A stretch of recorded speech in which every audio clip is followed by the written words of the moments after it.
In this video, we'll be going over 5 tips regarding Underworld Goddess of the Closed World.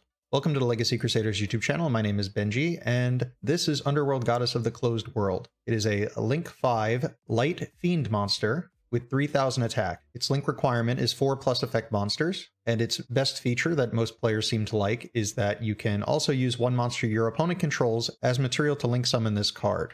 We'll talk about the other parts of this card's effect as we go through the 5 tips in this video. So our first tip is to know when you have the opportunity to either use Underworld Goddess or if it's being used against you. There are very specific board states where this would occur. Obviously, if there are 5 effect monsters on the board, you can just make an Underworld Goddess, or your opponent could, using your own monsters, but that's not a type of scenario we would expect this to be used in. If there are 4 monsters on your opponent's field and you control one monster, it could come up, or vice versa. If you have 4 monsters and your opponent has a monster, you could make it. But the most likely scenario is that there'll be a Link 2 on your field, along with 2 other monsters, and then 1 monster on your opponent's field. Alternatively, there can be a Link 2 on your opponent's field and 3 monsters on your field, and you can use their Link 2 as part of the material to summon the Underworld Goddess of the Closed World. So it's important to know what board states you should be looking out for, whether you want to be able to use the Underworld Goddess yourself, or if your opponent might use it to out your board as well. Underworld Goddess can be summoned using an IP Masquerena. There is a official ruling on this regarding World Legacy Awakens as well as IP Masquerena. Similar rulings were made regarding using IP Masquerena with Microcoder in hand that says you are allowed to make Underworld Goddess using IP Masquerena on your opponent's turn. So another board state to look out for is if your opponent controls IP Masquerena and 2 monsters in their main monster zones, that they might make Underworld Goddess with your field, or you can use it to make it with their field, depending on whether you're playing using it or against it. The next tip is obviously the reason that most people play this card, which is to out unaffected monsters. You can summon a Underworld Goddess of the Closed World using unaffected monsters because its ability to be summoned using an opponent's monster is not part of its effect. So it doesn't matter that their monsters are unaffected by card effects.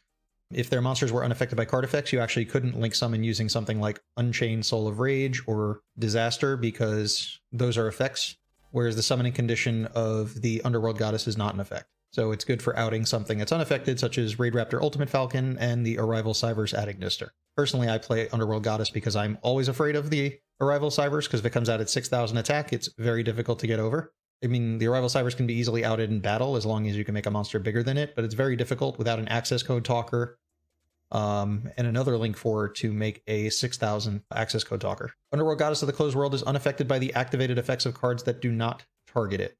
So Underworld Goddess is affected by a card such as Forbidden Chalice or Compulsory Evacuation Device, but it's not affected by a card like Dark Ruler No More or Raigeki. But if you were to either link off your opponent's Mirror Jade, the Iceblade Dragon, or destroy it in battle, Mirror Jade's effect in the graveyard, which does activate and doesn't target, will actually destroy the Underworld Goddess of the Closed World. Because even though it's an activated effect that doesn't target, it's not an effect that resolves when it activates.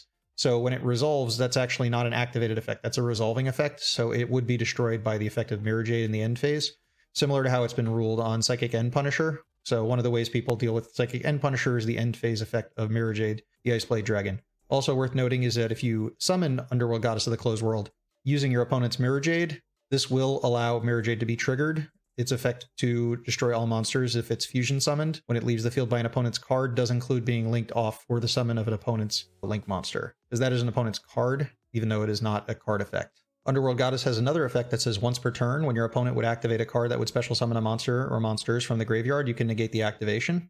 This can be used on something like Eldlixir of Scarlet Sanguine, even though it's not guaranteed your opponent would summon from the graveyard. The fact that the card could summon from the graveyard when it resolves is what allows it to be a legal card to stop using Underworld Goddess of the Closed World. The effect of Eldritch the Golden Lord in the graveyard to add itself to hand and special summon it cannot be used by Underworld Goddess of the Closed World because the effect does not special summon the Lord from the graveyard. It adds it to the hand and then special summons a zombie from the hand. So the zombie being summoned is going to be summoned from the hand. It is being added from the graveyard to the hand, but that's not what Underworld Goddess of the Closed World stops. And you cannot use the effect of Underworld Goddess of the Closed World to negate the special summon of a Paleozoic monster from the graveyard. The Paleozoic monsters are trap cards, specifically talking about the trap monsters, because if they were to special summon themselves, they would be attempting to special summon a trap card from the graveyard, not a monster card, so it doesn't fit the criteria of Underworld Goddess of the Closed World.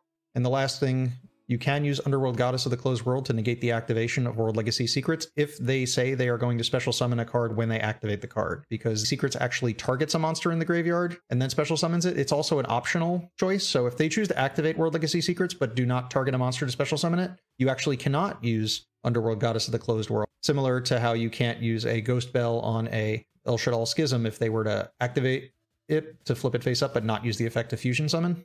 Because at the time of activation, we know for sure that no monster is going to be special summoned from the graveyard, because we have to choose on activation of World Legacy Secrets or a Shaddoll Schism. There's a ruling on Crusadia Vanguard which says if you choose not to summon the Crusadia monster from the deck, you can't ash it. This is the same ruling. If a card has an effect that has an option to do something that would meet the condition of another card to negate, but the option is elected not to be chosen on activation, then you cannot activate the card in response. This is unlike Ash Blossom on Shaddoll Fusion, because you don't choose until the card resolves, whereas World Legacy Secrets or Crusadia Vanguard choose to perform the action when the card is activated at the start of the chain link, not at the end when the card resolves. And for whatever reason, Underworld Goddess has an additional effect that says when this card is link summoned, you can activate this effect, which is to negate all monsters your opponent controls forever.